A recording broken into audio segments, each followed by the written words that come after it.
Idukki ചിന്നക്കനാലിൽ Kolukkumalai tourism മേഖലയിലെ jeep സവാരി online booking സംവിധാനത്തിലേക്ക് മാറിയതോടെ കഴിഞ്ഞ 10 ദിവസമായി സവാരി നടത്തിയ ജീപ്പ് ഡ്രൈവർമാർക്ക് പ്രതിഫലം ലഭിക്കുന്നില്ലെന്ന പരാതി. ടൂറിസം സീസണിനിടെ വരുമാനം നിലച്ചതോടെ കടുത്ത സാമ്പത്തിക പ്രതിസന്ധിയിലേക്കാണ് ഡ്രൈവർമാർ പോയിരിക്കുന്നത്. പ്രശ്നം പരിഹരിച്ചതായും ഇന്നത്തോടെ പൂർണ്ണമായും ഡ്രൈവർമാർക്കുള്ള തുക കൈമാറുമെന്നും DTPC അധികൃതരും വ്യക്തമാക്കും. ചിന്നക്കനാൽ കൊളുക്കുമല ടൂറിസം മേഖലയിലെ ജീപ്പ് സവാരിയെ ഓൺലൈൻ ബുക്കിംഗ് സംവിധാനത്തിലേക്ക് മാറ്റിയതിനെ തുടർന്ന് കഴിഞ്ഞ 10 ദിവസമായി സവാരി നടത്തിയ ജീപ്പ് ഡ്രൈവർമാർക്ക് പ്രതിഫലം ലഭിക്കുന്നില്ല എന്ന പരാതികൾ ഉയർന്നിരുന്നു. ഇതോടെ കൊളുക്കുമലയിലേക്ക് ജീപ്പ് സവാരി നടത്തുന്ന ഡ്രൈവർമാർ പ്രതിസന്ധിയിലാകുകയും ചെയ്തു. എന്നാൽ ഓൺലൈൻ ബുക്കിംഗ് ആരംഭിച്ചതിന് പിന്നാലെ സവാരിയുടെ തുക നേരിട്ട് ഡ്രൈവർമാർക്ക് കൈമാറാൻ സാധിക്കാത്ത സാഹചര്യം ഉണ്ടായതോടെയാണ് പ്രതിഷേധം ശക്തമായത്. ഡ്രൈവർമാരുടെ ആരോപണ പ്രകാരം ഓൺലൈൻ ബുക്കിംഗ് വഴി ടിക്കറ്റ് എടുത്ത വിനോദസഞ്ചാരികളിൽ നിന്നുള്ള പണം അക്കൗണ്ടുകളിലേക്ക് എത്തിയെങ്കിലും ഇത് ഡ്രൈവർമാർക്ക് വിതരണം ചെയ്യുന്നതിൽ കാലതാമസം നേരിട്ടു. ഇതുമൂലം ഇന്ധന ചെലവും ജീപ്പ് പരിപാലന ചെലവ് പോലും കണ്ടെത്തുവാൻ ബുദ്ധിമുട്ടുണ്ടായെന്ന് ഡ്രൈവർമാർ പറയുന്നു.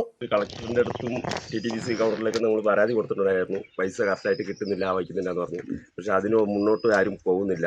അത് കറക്റ്റായിട്ട് രീതിയിൽ പറഞ്ഞു വരുന്നില്ല. അവർ പൈസയുടെ കാര്യം ചോദിച്ചാലും ഒരു റെസ്പോൺസ് ഇല്ല.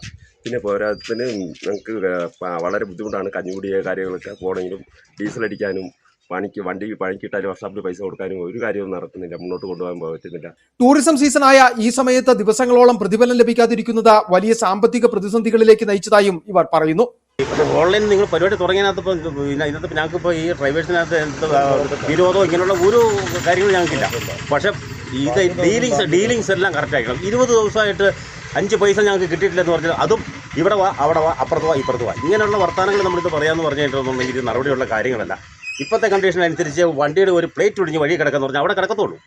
പിന്നെ ഇവിടെയുള്ള ഏതെങ്കിലും ഡ്രൈവർമാരുടെ കയ്യിൽ എന്തെങ്കിലുമൊക്കെ ഉണ്ടെന്നുണ്ടെങ്കിൽ ഉരുട്ടിപ്പറ്റി താഴെ കൊണ്ടുവന്ന് കടമാണെങ്കിലും വന്ന് മേടിച്ചാൽ ഇട്ടുകൊണ്ട് പോകാമെന്നുള്ള കണ്ടീഷൻ മാത്രമേ ഉള്ളൂ. വിഷയത്തിൽ വിശദീകരണവുമായി DTPC അധികൃതർ രംഗത്തെത്തി. ഇന്നലെയും ഇന്നുമായി ജീപ്പ് സവാരിയുമായി ബന്ധപ്പെട്ട മുഴുവൻ കുടിശ്ശികയും ഡ്രൈവർമാർക്ക് നൽകിക്കഴിഞ്ഞതായി അധികൃതർ വ്യക്തമാക്കി. പഞ്ചായത്തിലെ ഭരണസമിതി മാറിയതിനെ തുടർന്ന് പ്രസിഡന്റ് ഡിജിറ്റൽ ഒപ്പ് പുതുക്കുന്നതിലുണ്ടായ കാലതാമസമാണ് കഴിഞ്ഞ ദിവസങ്ങളിൽ പണം കൈമാറാൻ സാധിക്കാതിരുന്നതിനുള്ള പ്രധാന കാരണമെന്ന് DTPC വ്യക്തമാക്കി. നിലവിൽ എല്ലാ സാങ്കേതിക പ്രശ്നങ്ങളും പൂർണ്ണമായി പരിഹരിച്ചെന്നും ഇനി ജീപ്പ് സഫാരിയുടെ പണം സമയബന്ധിതമായി ഡ്രൈവർമാർക്ക് ലഭിക്കുമെന്നും DTPC വ്യക്തമാക്കുന്നു. City vision, Chinnakanal.